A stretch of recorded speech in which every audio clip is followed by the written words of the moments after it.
Paz do Senhor, meus amados, Shalom, Pastor Eclésio aqui em mais um vídeo para o nosso canal, acompanhando de perto todos esses acontecimentos atuais que estão se desenvolvendo na região de Israel, com o Irã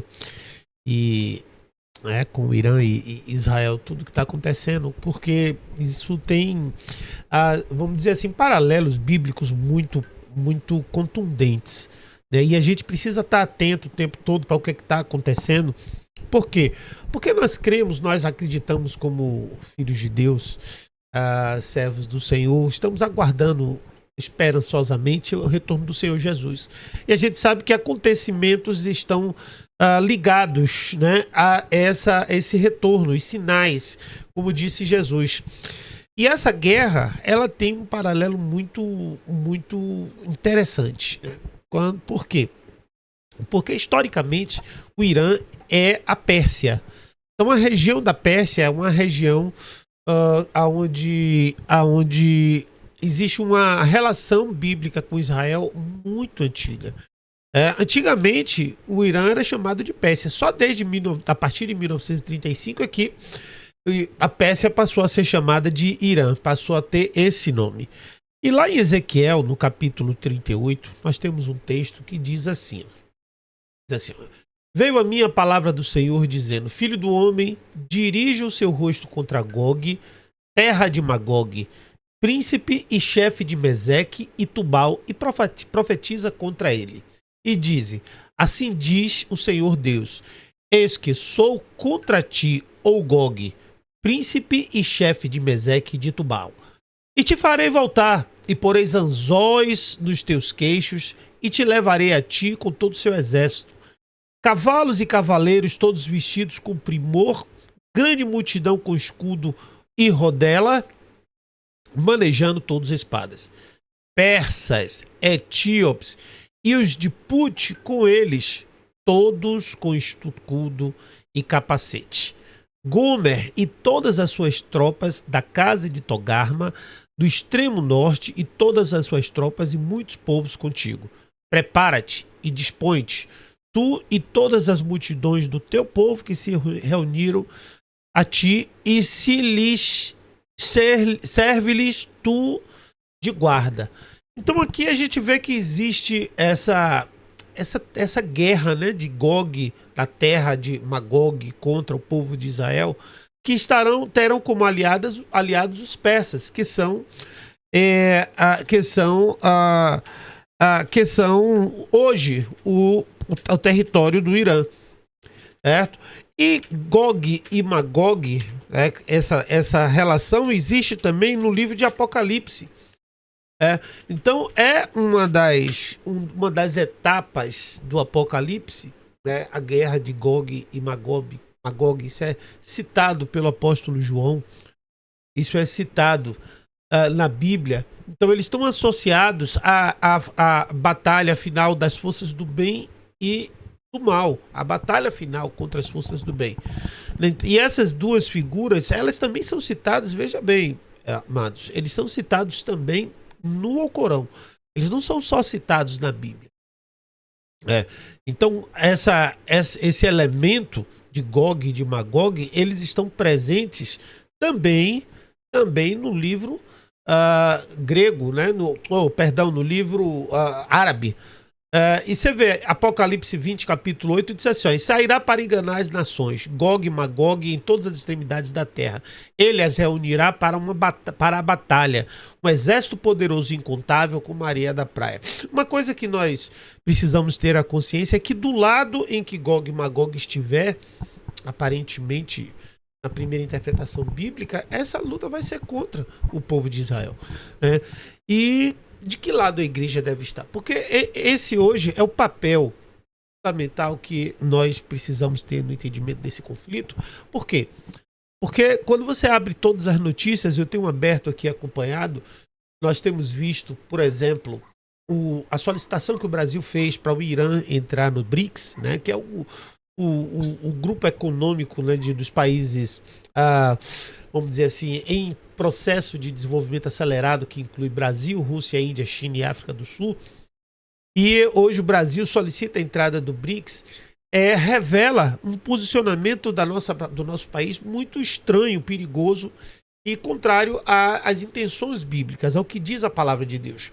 Outra coisa também importante que a gente deve estar atento, irmãos, nesse processo todo, é que agora, com a entrada dos Estados Unidos, que obviamente bombardeou, né, os principais ativos nucleares de lá dos iranianos, destruindo as três fontes de enriquecimento de urânio mais poderosas que eles tinham, né, praticamente acabando com o potencial nuclear deles. Existe também a questão da reunião da OEA que vai haver agora por esses dias, e o Trump ele já pediu um posicionamento lá acerca dos países da América Latina. Então nós vamos ter um posicionamento oficial, e esse posicionamento oficial vai posicionar o Brasil de um lado ou de outro, né? A gente sabe qual é a preferência desse governo que está aí, certo? Mas isso condiz com o que a gente acredita, isso condiz com o que o povo cristão em si acredita, isso condiz com a relação verdadeira que a Bíblia tem de Israel com o povo cristão, isso condiz com o que a palavra de Deus orienta para que nós tenhamos esse comportamento junto a Israel. Então é fundamental hoje que nós tenhamos essa consciência, esse entendimento. Qual é a posição da igreja? Você é igreja, nós somos igreja, com relação a esse conflito. Então, desde o início, o título desse vídeo é isso aí. Qual é a posição da igreja nesse conflito? Qual vai ser a sua posição? Gog e Magog estão aí, vamos dizer assim, desenhados, né? Essa batalha de Gog e Magog contra Israel, aonde há sim uma definição, um posicionamento por parte da Pérsia, que é o Irã, certo? Contra, e que está também dentro da previsão ou da profecia bíblica do Apocalipse, né? Da revelação, onde se fala com muita clareza sobre o posicionamento que ele vai reunir uma batalha, um exército poderoso, e nós estamos vendo essas forças. Hoje eu tive quando o Irã, tem uma notícia também importante, que o Irã atacou uma base americana no Catar, ou seja, você já tem aí Israel, você já tem Irã, você já tem agora os Estados Unidos, e agora você tem o Catar, e o Catar disse que se levantaria, que se por acaso permanecesse, que iria reagir, ou seja, você já tem aí o envolvimento de vários países. O potencial de guerra mundial é muito grande. O potencial do cumprimento dessa profecia de Apocalipse capítulo 20, versículo 8, também é muito grande. Deixa eu colocar uma outra versão aqui, uma versão mais... Eu li uma versão mais nova. Pode ser assim, ó: e sairá para seduzir as nações que há nos quatro cantos da terra, Gog e Magog, a fim de reuni-las para a peleja. O número dessas é como a areia do mar. Ou seja, assim você já percebe uma coalizão de nações. Há alguns dias atrás eu vi aqui na internet, você vai poder encontrar essas notícias, certo? Que o governo do Irã já procurou o Putin, e a gente ainda tem assim, quando a gente vê uma notícia, parece que ela é a final, mas nem sempre ela é a final. Certo? Nem sempre ela, afinal, ela é por exemplo, o Trump disse que ia esperar 2 semanas para poder atacar, para tomar decisão se atacava o Irã. Na mesma noite ele atacou. Por quê? Porque existe toda a estratégia de guerra, de surpreender e assim por diante. Então a gente tem que estar atento, temos que estar em oração. Como igreja, a posição da igreja deve ser sempre ao lado de Israel. Essa é a minha forma de ver. Orar por Israel. Na verdade, a posição da igreja é orar pela paz. Porém, nós sabemos que existe um cumprimento profético por vir. E esse cumprimento profético, ele, para se concretizar, ele precisa que acontecimentos como esse venham a proceder, né? Porque a palavra ela se cumpre, não tem como não se cumprir. Então o que a gente como igreja precisa estar atento? Em primeiro lugar, irmãos, a igreja está num momento importante de separação, ou seja, santificação. Segundo momento, segunda coisa que a igreja deve estar em busca, vamos falar primeiro de santificação, porque nós seremos sim, irmãos, vamos dizer, a expressão de Deus aqui na terra, e não só a expressão de Deus aqui na terra, é para onde, da hora que vier o desespero da tribulação, as pessoas vão olhar. Né? Então, quando vier o desespero da tribulação, certo? As pessoas vão olhar para a igreja, porque a igreja será arrebatada e eles perceberão que a profecia bíblica se cumpriu. E depois você tem um texto lá em Apocalipse capítulo 7, versículo 14, onde deixa uma nuvem vamos dizer assim, uma nuvem de entendimento que precisa ser analisada com muita calma. Né? O texto diz assim, ó, Apocalipse capítulo 7, versículo 14, diz assim, ó, e eu disse-lhe, Senhor, tu sabes, e ele me disse,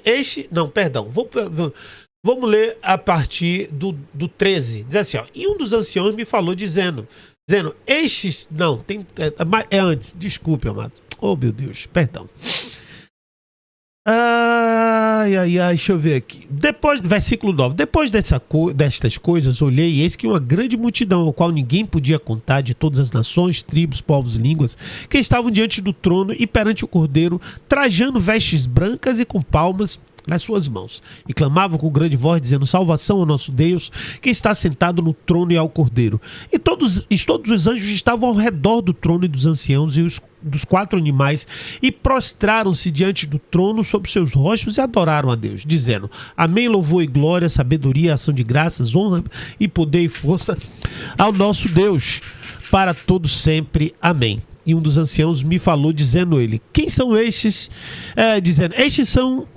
e um dos anciãos me falou, dizendo, estes são os vestidos de vestes brancas, quem são e de onde vieram? E eu disse, Senhor, tu sabes. E ele disse, esses são os que vieram da grande tribulação, e lavaram as suas vestes e branquearam no sangue do Cordeiro. Nós temos aqui uma teologia... deixa eu pegar aqui rapidinho. Só que caiu aqui. Nós temos aqui uma teologia bíblica, uma teologia escatológica que fala sobre o arrebatamento anterior, outra que fala sobre o posterior, outra que fala sobre 2 arrebatamentos. Eu não quero levar em consideração aqui, mas uma coisa que é clara, que existem pessoas que serão alcançadas durante a grande tribulação, irmãos, durante a grande tribulação. E isso aqui é importante, por quê?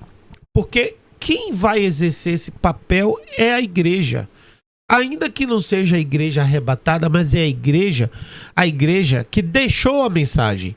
Se a igreja já foi arrebatada, e eu creio assim, certo? Mas a igreja deixou a mensagem. E é essa mensagem, a mensagem do Cordeiro, que vai ter essa atuação direta.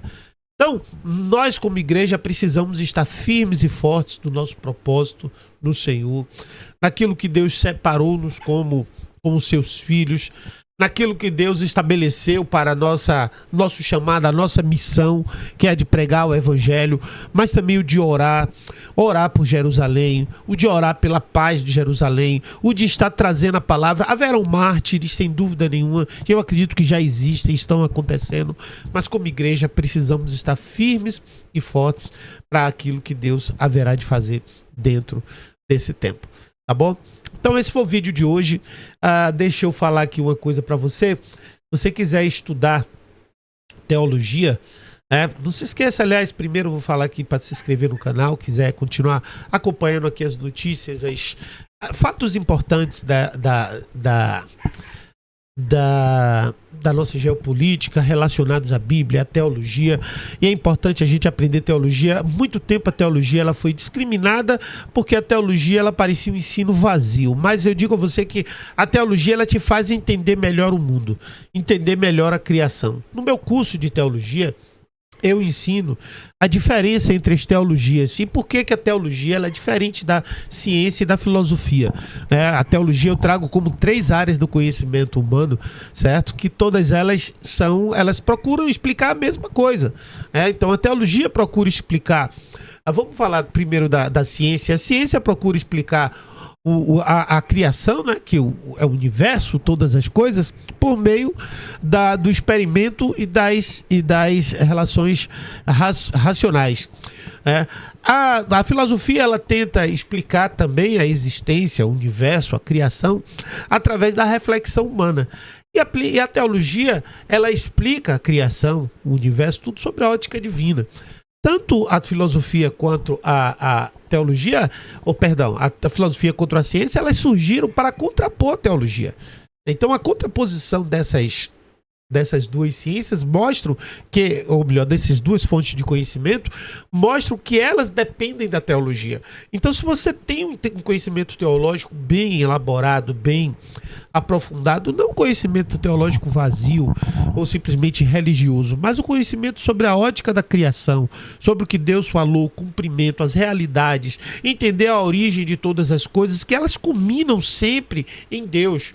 Ainda que você possa cientificamente explicar um fato, mas você vai perguntar, e quem criou esse fato? Vai ter sempre uma origem para tudo. Então esse conhecimento teológico, ele é importante. E se você quer ter essa análise de mundo, como a gente fez aqui uma análise agora sobre o âmbito escatológico, analisando textos do Antigo Testamento, do Novo Testamento, mostrando a relação que existe na geopolítica atual, né, mostrando que a Pérsia e Irã são o mesmo lugar e que essa é uma guerra que está previamente profetizada lá na Bíblia e que a gente pode ver o cumprimento disso caminhando para o processo escatológico final do retorno do Senhor. Então, isso é importante a gente ter esse conhecimento, né? E por isso você pode sim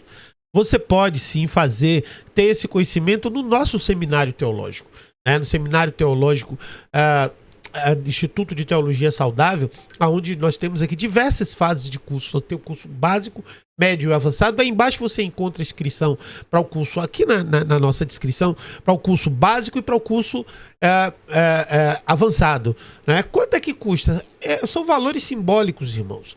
São simbólicos mesmo, certo? O curso básico de teologia é cobrado apenas R$ 37,00 por mês. Não, o curso todo, onde você vai ter direito a videoaulas, apostilas, você vai ter direito a certificado, um certificado de teologia livre, que é um certificado de valor ministerial. Então você vai ter o conhecimento e você vai ter também a possibilidade de, dentro do seu ministério, havendo um reconhecimento desse certificado, que 99% dos meus alunos não tiveram nenhum tipo de problema, certo? Ter aí, quem sabe, uma ordenação, alguma coisa aí do seu chamado de Deus, certo? Não é uma promessa isso. A mesma coisa o curso avançado, se quiser ir mais além, então tem apostilas, tem tudo isso. Então tá aí embaixo, né? Basta você fazer aí a sua inscrição, você clica, paga no Pix ou no cartão e na mesma hora você já pode começar a assistir as aulas. Quanto tempo você entrega o certificado, pastor? Assistiu 70% das aulas, irmão, o certificado é liberado. Quanto tempo leva isso? Depende de você. As aulas têm entre 1 hora e meia, mais ou menos, de duração, certo? E, claro, as apostilas. Você faz prova? Não. A não ser que você queira. Se você quiser prova, você tem a possibilidade de se inscrever também para ter a prova e o histórico, né? Então as provas, para você ter uma nota e um histórico. Isso porque algumas denominações, elas exigem que você tenha um histórico para saber como foi o seu desempenho. Aí tem uma pequena taxinha a mais de R$ 47,00 apenas. Então veja só, isso é muito barato, isso é muito viável, certo? E eu, sendo você, fazia minha inscrição. E aqui também ajuda a gente a manter esse nosso canal, trazendo sempre notícias para você. Uma última informação também, quero dizer para você, nós já somos mais de 15 mil alunos em 24 países, né? África, Europa, América, Estados Unidos, todos esses lugares nós temos alunos. E você pode fazer parte disso, tá bom? Então faça a sua inscrição aí embaixo, ajude esse canal, certo? Se você quiser também mandar uma oferta, nós temos um Pix aqui também, certo? Esse é o Pix, certo? O Pix está aí embaixo também. Então, 71932381, 993238148 é o número do nosso Pix. É o do nosso atendimento e suporte. Que, inclusive, se você quiser tirar alguma dúvida, você pode entrar em contato conosco aí nesse suporte de atendimento. Ok? Então, aqui a gente conclui esse vídeo. Que Deus abençoe você e a importância de santidade, oração e cumprimento de missão, que é a tônica final, né, dessa nossa mensagem. Deus abençoe.